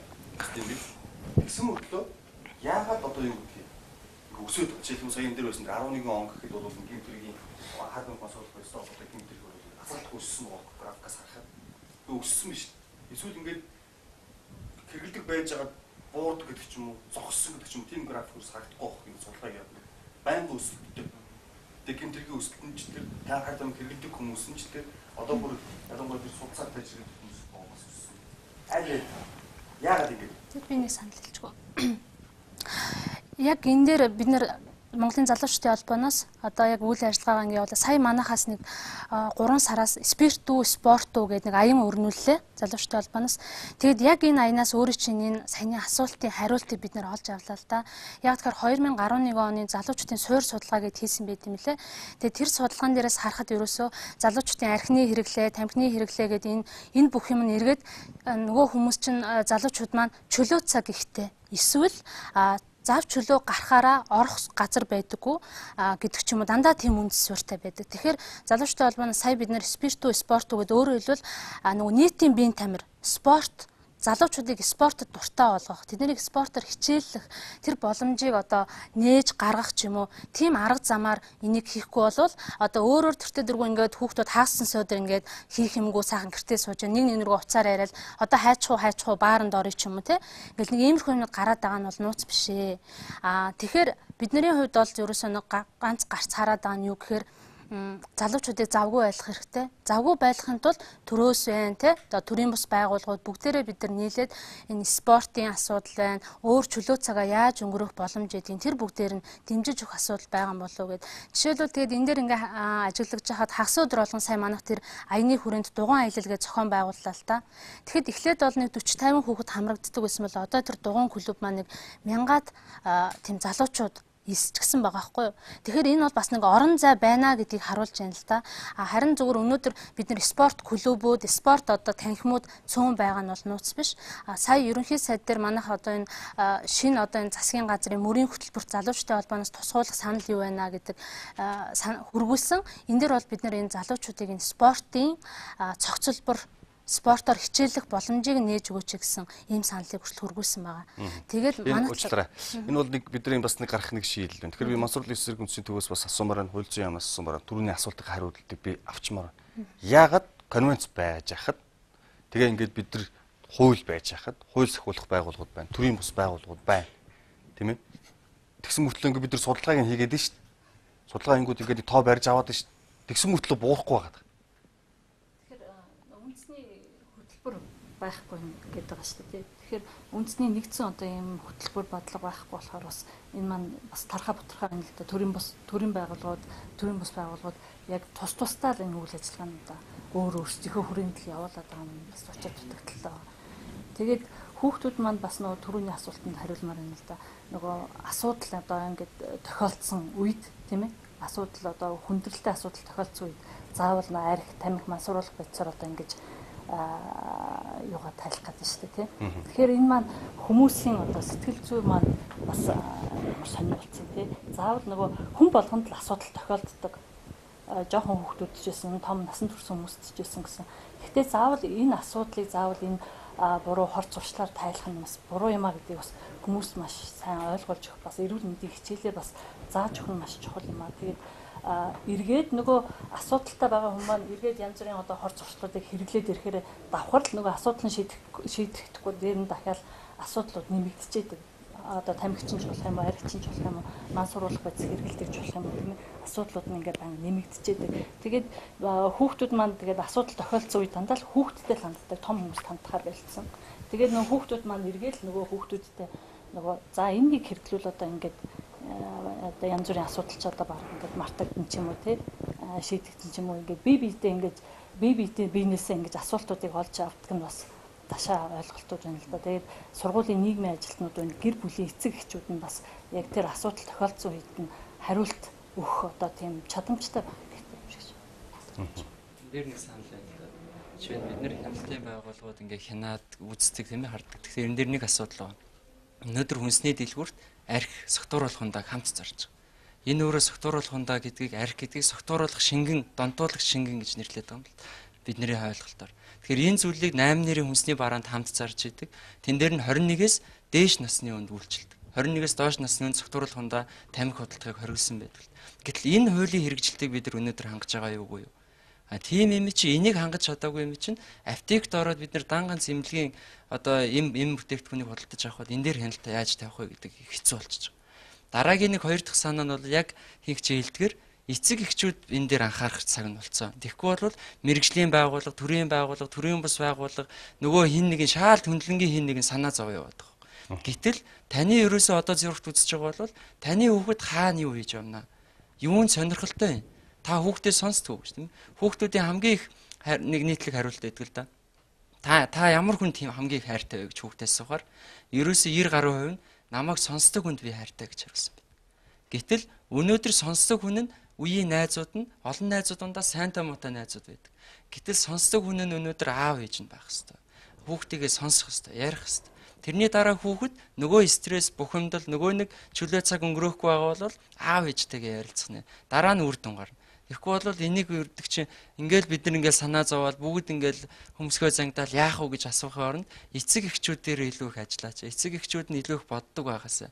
Тэгэхгүй бол ингээ хүүхдээ хайчих юм бол нэг өсөндөө дараагийн үе тэр чигээрэл энэ өөрчлөлтөнд гараад ирнэ шүү. Тэр хүссэн үсээгүй бид нар хүүхдүүдийн интернетэд орох эрх, зурагт үзэх эрхийг хааж чадахгүй. Өрөө болгон зурагттай болчих. Хүүхд болгон Facebook, Twitter хаягтай болчих. Энэ мэдээллийн одоо сошиал орон зайгаас бид нэр хүүхдийн мэдээллийг хаана гэдэг бол маш хэцүү. Тийм учраас ерөөсөө л хүүхдээ сонсдог бай, ойлгодог бай, дараа нь шийдийг хамтдаа гаргах. Нөгөө 15 нас хүрээд нөхөр мэд зөвл гэж хэлдэг шүү монголчууд. Яг энэ зүйлийг л хэрэгжүүлъя л гэж урайлгын чанартай зүйл хэлж байгаа. Дараагийн нөгөө нэг асуудал өмнө би ярьсан. Ерөөсөө нь хуулийг яг хэн сахиулдаг юм бэ? Хуулийг зөвхөн цагдаа нар мэрэгжлийн хяналт сахиулах уу? Эсвэл зүгээр энэ хяналтыг давхар иргэдэд өгүүл яадаг. Иргэд хяндаг тэнд хүн одоо эмнэлгээс буруу одоо юм тариа авдсан бол иргэд мэдээлэхэд иргэдэд урамшуул болгодог. Магадгүй төрийн бас байгууллагууд эндээс ажлын хэсэг гаргаад хэрэгтэй одоо үйлдэл дээр нь баригдлаа таарлаа гэх юм бол төрийн бас байгууллагыг урамшуулдаг. Энэ системд орохгүй бол маш их мөнгө төлөвлөөл судалгаа аваад одоо энэ төрийн байгууллагч сүлд ингэ жил болгон статистик хардаг байгууллага болж байгаа. Тэгэхээр энэ зүйлд одоо жинхэнэ бүх нийтийн оролцоог хангая гэвэл жирийн иргэдийн хяналтыг бол энэ дээр их сайн оруулж их шаардлагатай. Тэгэхээр ийм нэг хоёр гаргалгааг л манай зүгээс санал болгож байна. Хуулийн төсөлтөөр энэ дээр би бас дахиад нэг юм хэлээ те. Зөв энэ асуудал бид нар яг ингээ хууль бус одоо хэлээр тэр юу гэдэг те яг хар тамхич гэдэг юм уу тэр канабис орж ирж байгаа асуудал нь одоо эрүүл мэндийн яам хэдийгээр хяндгууч гэсэн бид нар нөгөө энэ асуудал бас ингээ өдөр тутам холбогдоод байдаг болохоор бид нарт бас нэг бодлоо байт юм л да. Тэгээд энэ юу гэхэлэр яагаад одоо ингэж болохгүй байгаад байна гэхэлэр яг нэгдсэн зохицуулалт бол байхгүй байгаа байхгүй. Жишээлбэл одоо манай эрүүл мэндийн яам би түрүүн хэлжсэн эмнэлэгт хэрэглэх нөгөө бодисол одоо хамаагүй заруулчихгүй байхынсан те тасрахгүй олоод ирэхинсэн яг өвчтөе хүмүүст нь хүрчихсэн гэдгийг бол бид нэр ингээд санаа зов явдаг. За сэтгцэн эрүүл мэндийн төвийн эмч нар маань бол өвдөд донтон болоод ирсэн хүнийг одоо эмчилчихсэн эхэлж байгаа хүний зогсоочсон гэдэг ингээд тэндээ бас юм хийгээд байдаг. Гайлынхан бол хэлээр оруулахгүй байхынсан гэдэг ингээд хууль зүйн яам бол хууль эрх зүйн ингээд хийгээд байдаг мөртөө тэрнийг ингээд зохицуулсан манад бүтэц байхгүй байгаа байхгүй.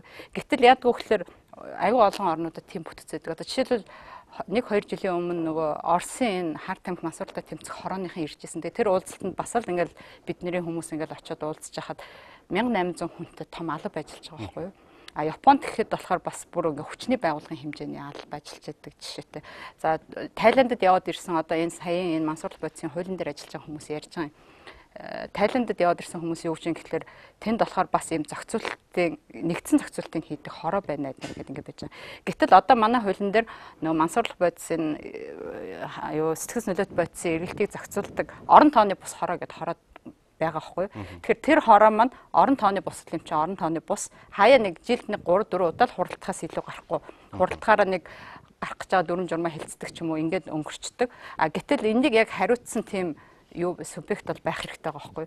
Тэгэхээр тэд нар маань тэр судалгаагаа хийдэг. Одоо энэ олон байгууллагуудыг зохицуулдаг. Мэдээж тэр бүх юмыг хийхгүй шүү дээ. Гэхдээ энэ үйл ажиллагааг зохицуулдаг юм байх хэрэгтэй. Гэхдээ энэ асуудлыг одоо энэ боловсруулж байгаа хуулийн төсөл дээр бол нэлээд яригдж байгаа. Нэлээд ялангуяа Батчимэг гишүүн бол энэ дээр бас нэлээд юм хатуу байр суурьтай гал да. Тэгээ энэ бас надад бас юун дээр ажиллагддаг гэхээр түрүүн хэлсэн олон улсын мансуурлах бодисын нөгөө хороо гэд тэр хорооноос одоо жилд наазах нэгээс 2 удаа ингээд судалгаа янз бүрийн асуумж эднэр ирдэг байхгүй юу. Ирэхээр яадаг вөхөр гадаад тэргийн яамаар дамжаад манад хүрээд ирдэг. Тэгээ нөгөөх нь ингээд бид нар бөглөхлөөр одоо манай улсад нөгөө хэрэглэж байгаа албан ёсны эмийн зорилтоор хэрэглэж байгаа бодисын хэмжээч гэдэг юм уу те дүрм журм байна уу гэд бид нар ингээд бөглөчөд заримдаа нь очиж гацчихдаг. Ягаад тэгэхээр тэрийг гайлаас авах хэрэг гардаг. Тэгээд нөгөө судалгаагаа асуумжийг бид нар гайл руу явуулж байгаа байхгүй юу. Энэ хэсгийг та нар бөглөөд өгөөч. Энэ хэсгийг та нар бөглөөд өгөөч хуульзан яам руу. Нөгөө хэсгийг бөглөөд өгөөч цагдаа руу явуулдаг байхгүй юу. Тэгжээж нэг 10 хуудас судалгааг нийлжиж бөглөж явуулдаг. Үнэхээр бид нар тэр цагдаа дээр болж байгааг бид нар бас мэдэхгүй юм чи. Тэгэхээр энэ судалгааг хүртэл харахад нөгөө нэгдсэн зохицуулалт байхгүй ингээ харагдаад байдаг. Гадаад тэргийн яам ч гэсэн холбоотой энэ конвенцийн хэрэгжилт эднэр дээр те. Тэгэхээр гадаад тэргийн яамд тэд нэр ирүүлчих зөв. Ирсэн хойно бид нар бас бөглөх гэхлээр одоо тэгэл албан өөрийнхээ дагуул ингээд дунд нь явж идэг гэсэн үг.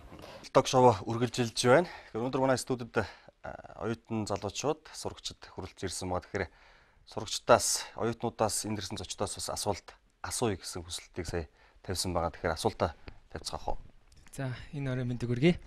Миний зүгээс асуух нэг асуулт байна л да. Энэ сүүлийн үед миний сонссноор газ хаягийг үнэрлэж байгаа гэсэн. Тэр асуудал дээр ярилцмаар байна. Миний бодлоор одоо аптекууд тэр эмүүдийг өгөхгүй байгаа гэсэн шүү дээ. Сая ярианаас ерөн ингэж ихэвчлэн гууж ирдгээ. Тэгээд гууг болгонд нь үүдгүүгээд. Хэрвээ газ бол дэлгүүр болгонд байгаа. Тэрийг авахд амархан. Тийм учраас газ илүүгээр үнэрлээд байгаа юм болов уу гэсэн бодлыг бас төвшүүлж байна л да. Тэгэхээр хуулийн төсөлд бол бас ийм төрлийн юм худалдаж авахд бас хязгаарлалт хийе гэсэн санааг энэ хүүхд бол төвшүүлж байгаа шиг байна гэж би бол ойлгож байна. Өөр асуулт байна уу? Надад саяны асуултан дээр төвшүүлэх санал байна л да. Одоо ингээд сургуулиудад, ерөнхий боловсролын сургуулиудад бас яриа хэрдэг. Бансууруулах бодис тэгээд ер нь хар тамхины яриа. Гэхдээ тэрийг амар сонирхолтой чиглэлээр ярьдаг болох төр хүүхдүүд газыг их үнэрлэдэм болов уу гэж ярьдаг. Одоо газыг ямар үнэрлэнгүүт одоо амар тийм гоё гэж хүүхдүүд ярьдаг мэрдэг. Тэнгүүд хүүхдүүд нөгөөтгөө туршиж үзэх гээд хүүхдүүд гэдэг чинь их сониуч байдаг. Тийм болохоор их туршиж үзэх гэж тэгдэг. Тэгээд цавуу үнэртэж байгаа дэрэн дороо хийгээд унтцсан чинь нөгөө хүүхд нь нас барсан гэд. Нөгөө цавуу үнэртэнгүүт ямар эдэм болоо гэх хүүхдүүд их нэг сонирхоод их үнэртдэг юм шиг надад санагдсан. Тэгээд бас арх тамхины асуудал дээр ихэд 21 нас хүрээгүй хүмүүс их арх тамхиг худалдаг. Манай би хаал дүүргийн 4-р хороонд судаг. Тэгэхэд манай яг хажуу талын дэлгүүр 8 нэрийнх ч гэсэн 5-р ангийн хүүхэд арх тамхиг худалддаг. Шүн ч гэсэн.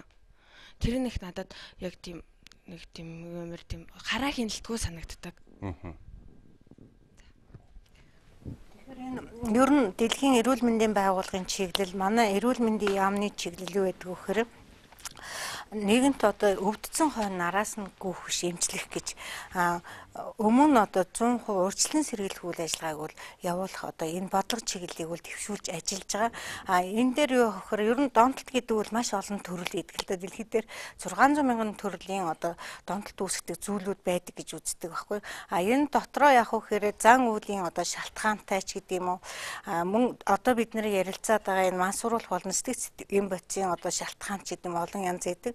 Энэ төрлөөр байдаг. Тэгэхээр энийг одоо хүүхдүүд маань яг өгөхөр анханасаа л хэрэглэхгүй байх энэ хүмүүжлийг олж авах хэрэгтэй. Өөрөөр хэлбэл одоо бие хүн боловч төлөвшөхдөө одоо энэ 6 настайгаас эхэлж штэ тийм ээ. Сургуульд ороод хамгийн ихэнд ямар хүмүүжил явах хөөр ангийн багшаасаа найзуудаасаа ерөөсөө л мэдлэл сурах. Би ер нь ямар хүн бэ? Ямар байх ёстой вэ? Яаж бие авч явах ёстой вэ гэдэг юм. Энэ талаар одоо сургах юм сургалтуудыг бол сурчсан. Ингээд ирээд одоо төлөвшсөн тохиолдолд бол Өөрөөр хэлбэл одоо 12 дугаар анги төгсөж ч гэдэг юм 11 дугаар анги төгсөөд оюутан болсон хойно бол энэ янз бүрийн одоо хэрэглээг санал тавихт бол тэр хүүхэд өртдөггүй. Энэ хүмүүжлийг одоо төлөвшүүлээгүй хүүхдүүд маань яах вөхөр энэ ийм гоё штэ ч гэдэг юм уу. Энэ одоо газ зүгээр штэ л гэх юм бол өөрөө тэрийг нөө төлөвшөөгүй хүмүүжл байхгүй учраас өө тгийгээл нэгийг хараад нөгөөг дагаад ингээл хэрэгжилж байгаа гэсэн үг. Ийм хүүхдүүд ихэвчлэн бол хэрэглэгдэж байгаа. Тэгэхээр юу ч хэлэх вөхөр энэ боловсролын одоо яамд ч гэсэн 2005 оноос стандарт шинжлэгдсэн шүү дээ. Юуг шинжлэгдэж ямар шинжилтэд орсон гэхээр энэ эрүүл мэндийн сургалт маань зан үйлийг одоо төлөвшүүлэх, эрүүл аж төрх ёсон сургах сургалт байгаа. Тэгэхээр заавал одоо тамхины тухай тэр багш хичээл заах алуугүй, архины тухай хичээл заагаад байх алуугүй. Мансууруулах бодис чи энэ гэдэг юм а гэдэг ч юм уу дүр төрх эм тариагаар нь одоо өнгө дүрсээр нь заагаад байх алуугүй. Тэрэн дээр юу сургах ёстой вэхээр хүүхдүүд ч гэсэн юу сурч явах хэрэгтэй гэхээр альва ямар нэгэн зүйл нийгэм эн чинь нийгмийн хөгжил дандаа дагаж явж байгаа хгүй өндөр хөгжилтэй оронд бол ийм хэрэглээ ерөөс насан турш хүндэнч байхгүй байгаа багассан. Тэгвэл манайд одоо хөгжиж байгаа ийм нийгэм төлөвшөж байгаа үед байгаа учраас янз бүрийн ийм хүмүүжлээ бүрэн зөв олж авч чадаагүй зан төлөвөө эрүүл аж төрх ёсоо өөрөөсөө бүрэн одоо эзэмшиж чадаагүй хүүхдүүд маань тэрэнд илүү амархан өртөд байгаа хгүй. Тэгэхээр энэ цав газ мэдээж ахын хэрэглээний зүйл шүү дээ тийм ээ. Тэрийг хэн ч одоо мэдж байгаа шүү дээ. Эмийг гихт чи өвдсөн тохиолдолд эмч яг бичиж өгсөн тохиолдолд ээж аавынхаа одоо өг гэсэн одоо зааврын дагуу хэрэглээд тодорхой хугацаанд хаях зүйл. Та хүүхдүүдэд яг ийм хор уршигын талаар сайн ойлгуулж байна. Тэгэхээр энэ зүйлийг яг үхээр хордсон хойноо ч гэдэг юм уу хор нөлөөг нь мэдсэн хойноо хэрэглэх юм бол энэ зүйлүүд маань дандаа ингээд эм бодисууд бол зарим нь хүний сэтгцийг болоод биеийг ийм хараат байдалд үүсгэх байдал гаргадаг. Өөрөөр хэлбэл өвчин болгож хувирах нь шүү дээ. Тэгэхээр ийм өвчин болгохч хувиргадаг зүйлүүдийг хэрглэж үзэхээс өмнө ерөөсөө огт хэрэглэхгүй байх хэрэгтэй. Жишээлх юм бол одоо яаж одоо архигүйгээр баяр ёслолыг тэмдгээс сурах уу? Зөндөө олон аргууд байгаа шүү дээ тийм ээ. Заавал одоо спортын клуб байхгүй байх, танхим байхгүй, өдөр хөнгөлүүлэх газар байхгүй байна гэд PC ч гэдэг юм уу тоглоом компьютерийг хичнээн цагаар одоо тоглоод байх алуугүй. Өөрийнхөө ажлын төлөвлөгөөнд юу зохиочих вэ гэхээр ерөөсөө хідэн цагт би хичээлээ давтах хэрэгтэй, хідэн цагт хичээлдээ суух хэрэгтэй, юу сонирхдгоо өөрийн одоо сонирхол хобби гэж ярьдаг тийм. Тэрийг одоо тодорхойлж аваад тэр чиглэлээр бие хөгжүүлээд биеийн тамир сонирхдаг нь биеийн тамирынхаа одоо чиглэлээр явдаг ч юм уу дуу хөгжим сонирхдаг тэр чиглэлээр явдаг ч юм уу энэ хүмүүжлийг л хүүхдүүд маань өөртөө төлөвшүүлж чадаад энэ сургалтын одоо програм бол байгаа багш нарт зааж хуучин одоо биологийн багш нарын хичээлийг эрүүл мэндийн хичээлийг ордог байсан тэрэн дундаа одоо эрүүл зан үйлийг төлөвшүүлэх сургалтыг бол ордог байсан одоо болохоор бол биеийн тамирын багш нар маань оруулж байгаа хгүй заавал тэгэхээр яах нь мэрэгжлийн эмчнэр очиод байх төдийгүй одоо сургуульд одоо нийгмийн ажилтнууд байж байгаа энэ биеийн тамирын багш нар маань ордог байх нь шүү дээ. Дээрээс нь яг үхээр саяхан гэхэд бид нар энэ ер нь явуулдаг л да үе тэнгийн сургагч нарыг бэлтгэж байгаа. Өөрөө төлөвч чадсан ямар нэгэн юмыг чи тамхи татгууч гэдэг юм ингээд санал тавихад үгүй гэж хэлж чаддаг хүн яах нь нөхрийг хараад сургуулийн хүүхдүүд бол дандаа бие биенээ харж төлөвчдөг. 1-5 дугаар анги хүртэл багшигаа харж төлөвчдөг шүү дээ. Багш ямар байна уу яг төлөвчдөг. Тэгвэл 5-аас дээш насны хүүхдүүд бол яадаг вэхээр үйт ингээ харж төлөвчдөг байхгүй. Тэр хүүхэд тамхи хэрэглэдэггүй бол би энэ хүүхэд шиг байх юмсан. Тэгвэл он сурч ийн гэдгийг мэдэрдэг. Тэрэн шиг тийм сургалтууд бол явуулдаг. Түрүүнд бас ярьж гэн одоо сэтгэл зүйч нар их хэрэгтэй болчих гээд.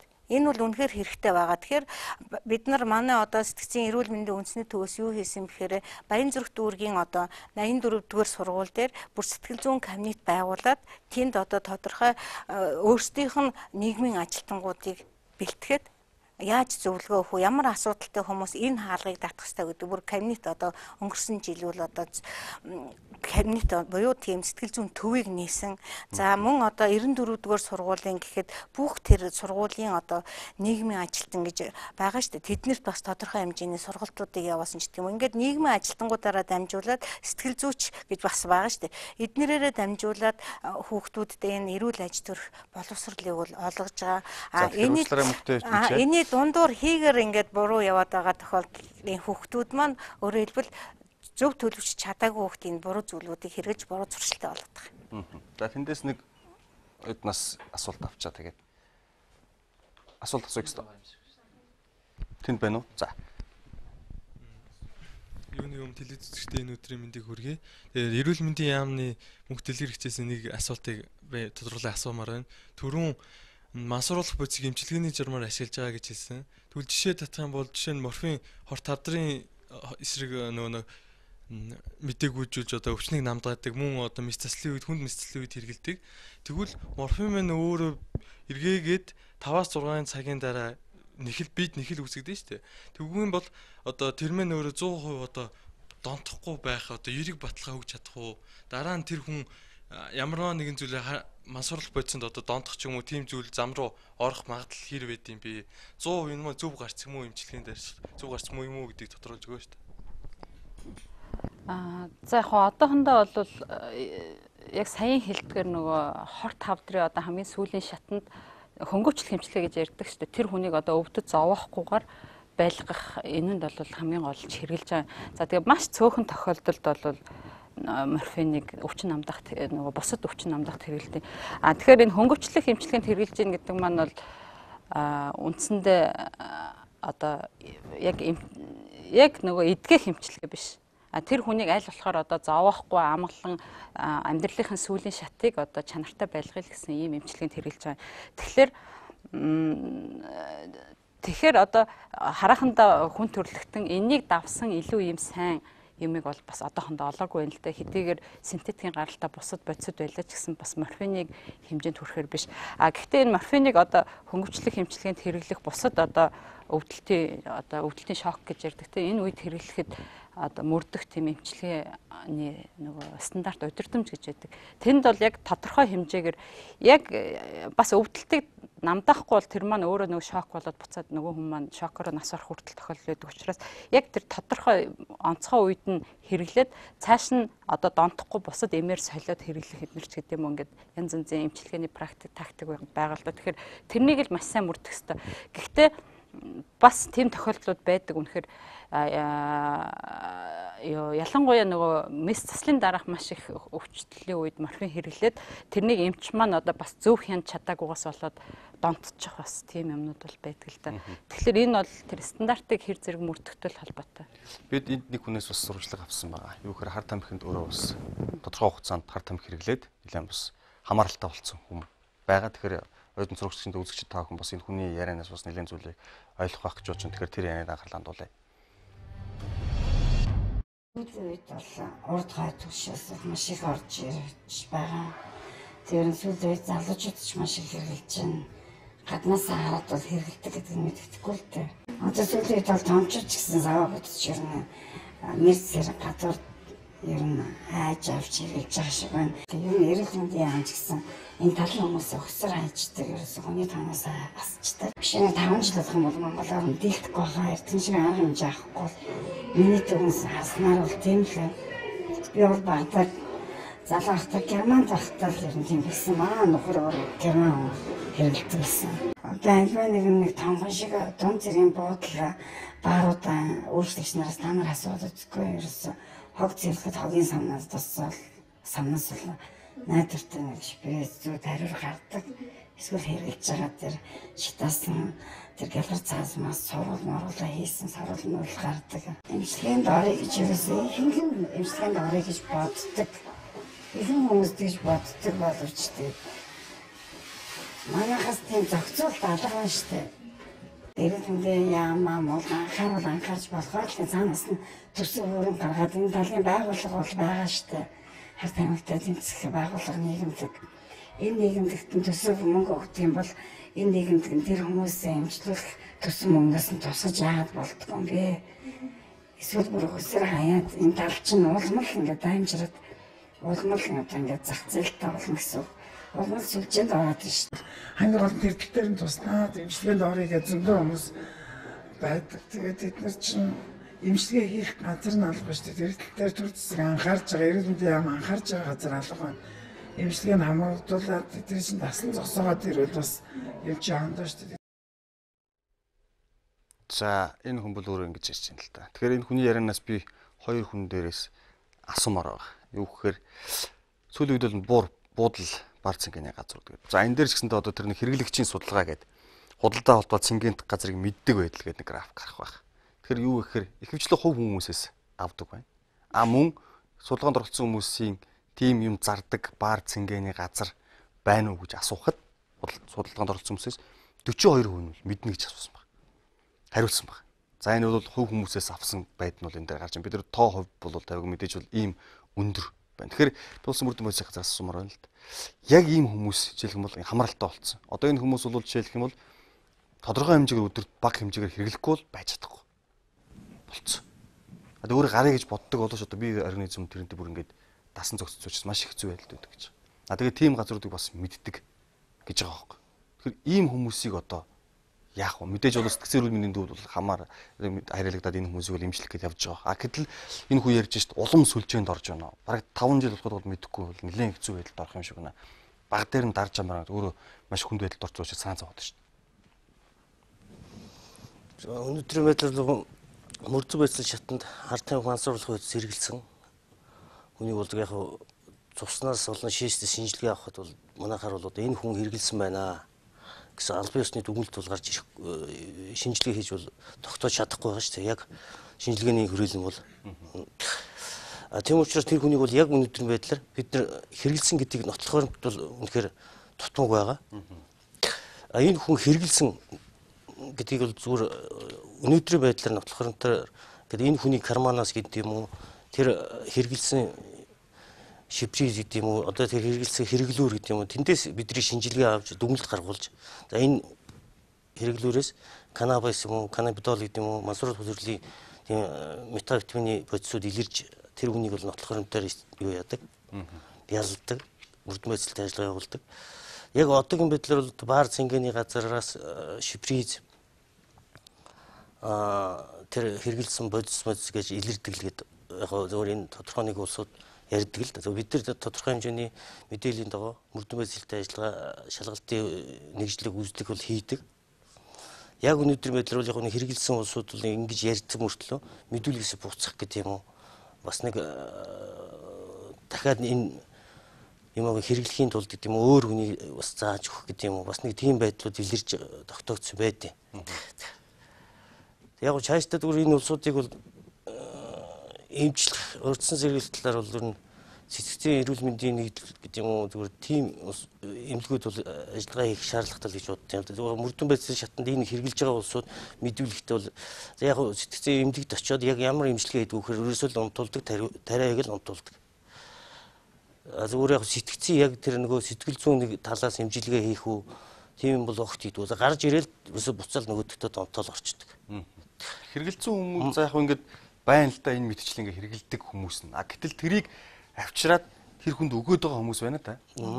Тэр хүмүүсийг илрүүлэх боломж одоо илрүүлсэн тохиолдол байгаа. Бид нар бол мөрдөн байцлын шатанд бол яг зарж орлуулсан, хадгалсан, тээвэрлсэн, зохион байгуулсан гэсэн бүлэглүүлтийг бол тодорхой хэмжээгээр илрүүлсэн байгаа. Яг манайд бол зүгээр манай улсад бол харт юм бол одоо манай дотроос бол гарч ирнэ байхгүй. Зүгээр хил давнаал манахаас орж ирж байгаа.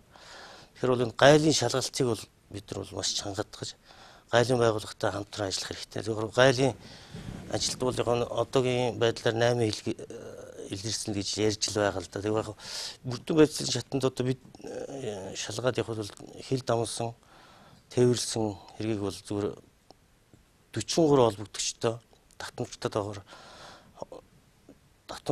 бол 100 гаруй юу орж гарсан тийм Монголын хэлээр орж гарсан юм мөрдөн байцлаар тогтоогдоод одоо прокурорт ялга төгөлд үлдээд шилжүүлсэн байгаа л дээр нь. Магадгүй зүгээр мэдээлэл багтаагаасаа болоод өөрөө юу хийж байгаа гэдэг ч юм уу эсвэл нэг хүн энийг тэнд аваач өгчөөрэй гэдэг ч юм уу тийм тохиолдолд ингээд дамжуулагч болсон байлаа гэж бодъё л доо. Өөрөө мэдлгүйгээр тэгээд оролцсон. Тэгэх юм бол одоо юу гэдэг зарж борлуулсан. Зөөчилсөн гэдэг ч юм уу тэр дамжуулсан. Тэгээ худалдаж авсан, хэрэгэлсэн. Одоо тэр хүмүүст ингээд яг өнөөдөр манай үйлчилж байгаа хуулиудаар ямар жилгэн шийтгэл ногдох.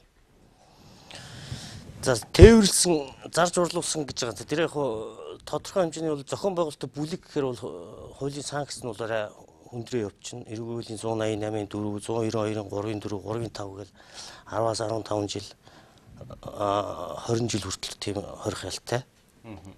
Яг хэрэгэлсэн гэдэг нь бол санкцийн хувьд бол бага л да. Үнэхээр бол 3-аас 6 сар баримтлах, тэнцэн харгалзах ялаар шийтгэх тийм санагдтал байд. Тэгээ одоо юу гэдэг нэг би миний бас санаа зовдөг зүйл юу гэвэл өнгөрсөн хугацаанд урлаг соёлынхан бол бас хэрэгэлсэн ч гэлөө, зөөчлсөн ч гэлөө гайл нэг хоригчол гараад ирсэн. Одоо гарч ирчээ тэр хүмүүс мэдхгүй бүрэн идгсэн ч үгүй юм гүүч байдаг юм уу эсвэл одоо ямар ч үгүй мэдхгүй ахаал дуулаад олон нийтийн өмнө гараал тэгэл явж байгаа шүү дээ. Мэдээж тэр хүн өөрөө бас өмнө хүлээгээд би ингэцээ тэгээ ингээ идгсэн энэ бол ерөөсөй байж болохгүй зүйлээ гэж хэлсэн хүнийг би бол мэдхгүй. А тэр хүмүүс магадгүй энийг хэцүү байдаг. Энэ ерөөсөй болохгүй юм байлээ. Энэ ерөөсөй байж болохгүй шүү гэх хүүхд залуучуудад өөрөө амьд жишээ болоод ингээ яваас гэж боддог. Гэтэл одоо юу гэдэг зурагтаарч гэдэг юм уу том шоунд нөгөө хэрэгжилжсэн нөхдүүд гараад ирсэн дуулаад бүжиглээл. Тэгэл тэд нар бол зарим их сурвалжийн мэдээлэлээр байнга л хэрэгжилээдэг гэж ярьдаг л. Тэгэхээр ийм зохицуулт бол бас манад алга байгаа юм шиг харагддаг. Тэгэхээр одоо та бүхэн юу гэж үзэж байна? Тэгэхээр энэ хэрэглээ маань өөрөө хоёр янз байгаа юм. Зарим одоо ер нь дэлхийн жишг жалгааг нарко бизнес гэдэг байдаг шүү дээ маш том. Тэгэхээр энэ хэрэглээг зарим хүмүүсүүд бол яг үхээр хуулийн цоорхоо ашиглаад байгаа хгүй. Манай Монгол улс гэхтвэл энэ хэрэглээний тал дээр бол тодорхой хэмжээний эрүүгийн хариуцлага бол бас хүлээдгүй юм шиг байгаа. Гадаадын оронд ялангуяа хятад улсд гэхтвэл хэрэглээ битгий зүгээр биедээ санамсруугаар тээж авсан ч гэсэн одоо маш өндөр ялгаа ноцгоо шүү дээ. Тийм учраас манай монголчууд ч гэсэн энэний санамсрууг хэрэгүүдэд бол маш их өртөж байгаа. Саяхан ч гэсэн одоо интернетээр гарсан байсан 5 одоо монгол залуучууд маань бас гадаадад энэ байдлаас болоод ялын дээд хэмжээ авсан ч гэдэг юм уу ингээл яригдчихэж байгаа. Энэ хэрэглэнээс гадна энэ бодис мансууруулах болон сэтгц итвэхт бодис гэдэг маань өөрөө яг үхээр дотроо маш олон янзын бүлэг байдаг. Тэр бүлгийн дотроос ялангуяа тэр өвчин намдах бүлгийн юмнууд нь бол маш богино хугацаанд хүчтэй хараат байдал үүсгдэг буюу донтох эмгэг үүсгэж донтох эмгэг үүсгэсэн тохиолдолд энэ өвчтөе хүн болоод тойрчж байгаа хгүй. Өвчтөе хүн маань яг хөөхөр нийгэм тэгээд эрүүл мэндийн болон зан төрхийн талаар маш их өөрчлөлт гарчдаг. За энэ донтох эмгэгээс гарахт бол архины тамхины одоо хэрэглэнээс донтох эмгэгээс гарах бол шал өөр байдаг. Архи тамхины одоо донтох өвчтөе хүмүүсүүдийн бол одоо өвчнөөсөө салах эдгэрлийн үр дүн бол маш өндөр байдаг. Тэгвэл энэ төрлийн одоо донтох эмгэгийн одоо эдгэрлийн үр дүн бол угаасаа маш үр дүн багтай 50% ихэвчлэн дандаа эргээд орчдөг. За шаардлт гэхт чинь архины одоо донтох эмгэгийн шаардлагатаас бүр 60 дахин илүү хүчтэй тийм хэцүү зовиртой шаналгаатай байдал үүсгдэг гэж байгаа. Тэгэхээр тэр хүн тэр хэцүү зовиртой шаналгаатай байдлыг даван туулахын яхын тулд тэгэхээр өөрийн эрүүл мэнд өөрийн одоо эд хөрөнгөлөөч биш. Улс их орнод худалдаж тэр бодисыг олж авах хэмжээнд хүрч болдог. Энэ байдлаас одоо гарахын тулд эрүүл мэндийн одоо баримтлж байгаа нэг шугамхөд ийм хүчтэй байдлын хэцүү байдалд гаргадаг учраас зовлон шаналгаа илэрдэг учраас энийг яаж одоо яг вөхөр шууд гаргах биш орлуулах хэмжлэгийн аргаар бол дэлхийн нийтээр бол гаргадаг. Тэгтэл тэр орлуулах хэмжлэгээ гэдэг маань бол өөрөө маш өндөр үн хөртөгтэй байдаг. Манай одоо эрүүл мэндийн яамч гэдэг юм өөрөө шийдээд ингээд олоод авчиж болдгоо. Ягаад гэвэл нэг хэн одоо 10 ширхэг нэмнэ гэхэд бараг 30-35 доллар байдаг ч юм уу. Тэгээд тэр хүн бол тэрийг хэрэглэхдээ бүр 3-5 жилийн хэрэглээтэй байж айжмаар одоо багасгаж гарах нь шүү дээ. Энэ одоо эмийн эмчилгээ орлуулах эмчилгээ маань ийм өндөр байдаг. Тэгтэл хуулийн дээр юугаар заагдсан байдаг вэхээр энэ маань сэтгцийн өвчин гэж авч үздэг байхгүй. Сэтгцийн өвчтэй хүмүүсүүдийг үн төлбөргүй эмчилнэ гэж заагдсан байдаг. Тэгэхээр энэ одоо үнэтэй эмийг бол яг эрүүл мэндийн яамнаас ч гэдэг юм уу санхүү хөрөнгө мөнгө гаргаад шийдэж чаддаггүй. Олон улсын түвшинд бол яаж шийддэг вэхээр энэ хороо нөөрөө тодорхой хэмжээний одоо засгийн газартайгаа нийлдээд сан байгуулж иж тэндээсээ тусгай тэр эмчилгээний зардлыг гаргаж үл эмчилдэг. Энэ байдал бол одоо манай Монгол улсууд бол их дутагдaltaй учраас өвчтөе хүмүүсүүдний сая ч гэсэн ярьлаас зөвхөн хордлого тайлах төдий эмчилгээнд ордог. Яг тэр яам бол ингээд ийм хүмүүсийг ингээд хайчдаг гэж хүмүүс. Тий, хайчдаг гэдэг нь бол үүндээ тэр орлуулах эмчилгээ нь манайд одоо үн хүртэг ихтэй орж ирдэггүй. Дээрэс нь яг үхээр зөвхөн хордлого тайлах төдийхэн одоо эмчилгээ хийгдэж байгаа учраас хүмүүс хаягдсан юм шиг. Манай монголчуудын одоо юу гэхээр нэгэнт өвдсөн хойно 100% одоо асрамж халамж шаардаа тий 100% одоо эдгэрлийн одоо үр дүн шаардаа суучдаг байхгүй. Тэр утгаараа бас энэ эрүүл мэндийнхэн эмчлэхгүй байх ч гэдэг юм уу энэ асуудал бас гаргаж ирээд байгаа. Тэгэхээр хүмбэл нэгэнт би бас түрүүнд ярьжсэн хүмбэл нэгэнт ингэж өвдсөн хойно одоо хөрөнгө мөнгө шаардаад ч гэдэг юм уу ийм хангам шаардаад байхтайгаа олон биш өвдөхгүй байх одоо арга бол байгаа шүү дээ. Тэрэнд илүү их орох хэвээр. А дээрээсээ энэ дэлхийн нийтийн энэ эдгэрэл бараг байдгүй энэ хувьтай өвчнөд өртөхгүй байх юу бол арга зам бол гарцуул байгаа байхгүй. Энэ одоо байдал байгаа юм.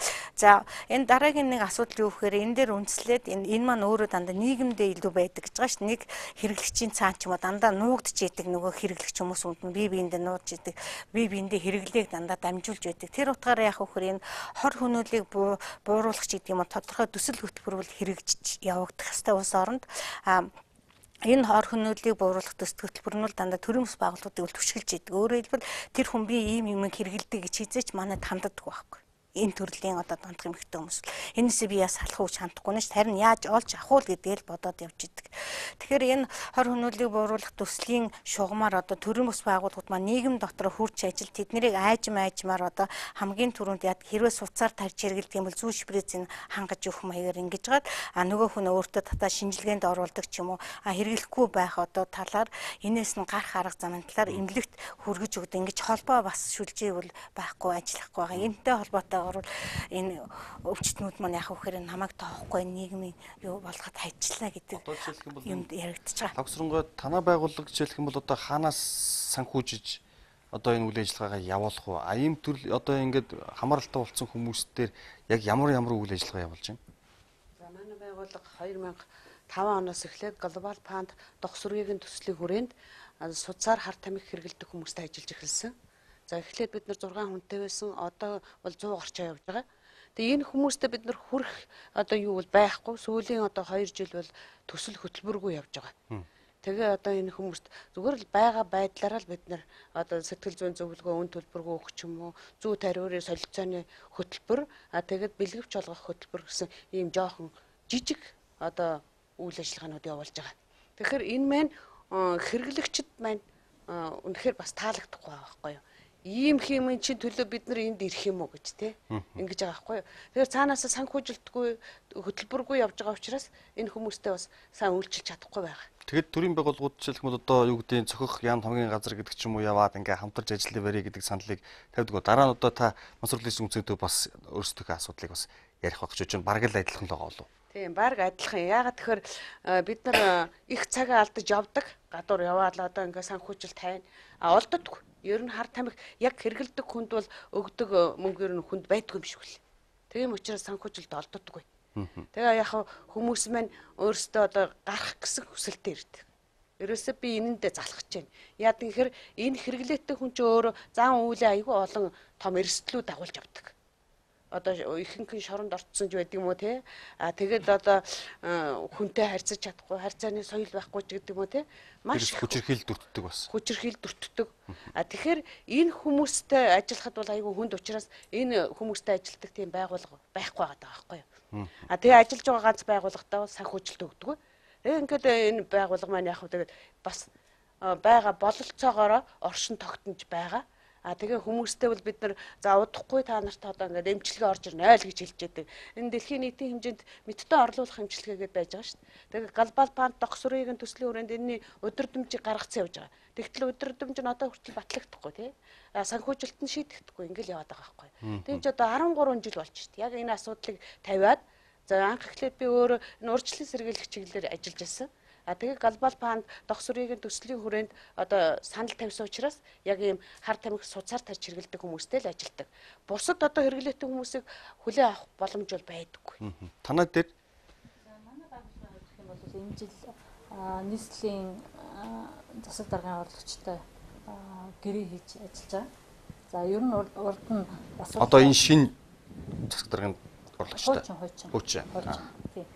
За тэгээд нийслэлийн хүүхэд залуучдын газартай хамтраад ерөнхий боловсролын сургуулиудаар өсвөр үеийн үеийнгийн сургагч нарыг бэлтгэж ажиллаж байгаа. Тэгэхээр өсвөр үеийн үеийнгийн сургагч гэдэг нь маань өөрсдийнхөө төвшөнд одоо хүүхдүүдэд маш сайн хариултыг өгч чадчихдаг юм хүмүүс үүдэг. Тэгэхээр өсвөр үеийн сургагч нар дамжуулаад энэ сургуулийн сурагчдад одоо эдлийн мэдээллийг бас хэлэх. Гэхдээ зүгээр нэг лекц унших биш. Тэр хүүхдүүдийг маань оролцуулж оролцооны аргаар энэ сургалтыг хийдэг маань бас онцлогтой. За хүүхдүүд оролцоод ирэхээр энэ зүйл маань үнэхээр бас хор уршигтай юм байна гэдгийг бас ойлгож авч чаддаг бас онцлог нь болж байна. Одоо ажлын хэсэг хуулийн төсөл хэдэн хувьтай ямар шатантай явж байгаа бол энэ хууль мэдээж бас батлагдчих юм бол нэлээд олон зохицуулалт бол энд орох юм шиг. Өөрөөр хэлбэл энд бол мэдээ шинжилгээ лаборатори бол байхгүй учраас бас шинжилж чадахгүй байна. 100% нотолж чадахгүй байна гэж байна. Гайл дээр бас асуудал бас тодорхой хэмжээнд төсөл байгаа юм шиг байна. За гэтэл бол зохицуулдаг тийм хариуцдаг газар алга байна гэж байна. Төрийн бус байгууллагууд бол санхүүжилт өгчих юм бол тодорхой хэмжээний хүмүүсийг бас хариуцаад тэрэнд анхаарлаа хандуулад явчихна гэж байна. Энд болохоор зэрэг тэр сэтгцийн өвчтөе хүмүүсийг үнгүй эмчилнэ гэдэг асуудал бол маш их хүнд байдаг гэдэг асуудлаа ярьж байна. Боловсролын тогтолбор дотор бол одоо бас хичээлүүдийг нэлээд төлхөө оруулж өгөх ёстой гэдэг асуудлыг бас ярьж байна. Тэгэхээр одоо та саналтай гэсэн. За энэ сэдвээр бүх төрийн болон төрийн бус байгууллагууд бол хангалттай ярьж байгаа л да. Гэхдээ яг үндсэндээ бол төрийн нэгдсэн бодлогоор гэж хийдэгдсэн одоохондоо албаны. Гэхдээ өнгөрсөн оноос ахуулаад их идэвхтэй энэ ажиллагаа эхэлж байгаа. Би бас нэг тодорхой зарим нэг баримттай тулгуулж юм хэлье гэж бодож байна. Одоо өнгөрсөн 2 жилийн байдлаар хууль хяналтын байгууллагаас болон гайлын байгууллагаас гайлын төв лабораторид өгсөн дээд шинжилгээний үзүүлэлтийг харахад нийт одоо дээд шинжилгээний 25% нь бол гаднаас Монгол улс нэвтэрсэн байх магадaltaй. Үлдсэн 75% нь бол дотоодоос байх тийм шинж харагдсан байхгүй юу чиг хандлага.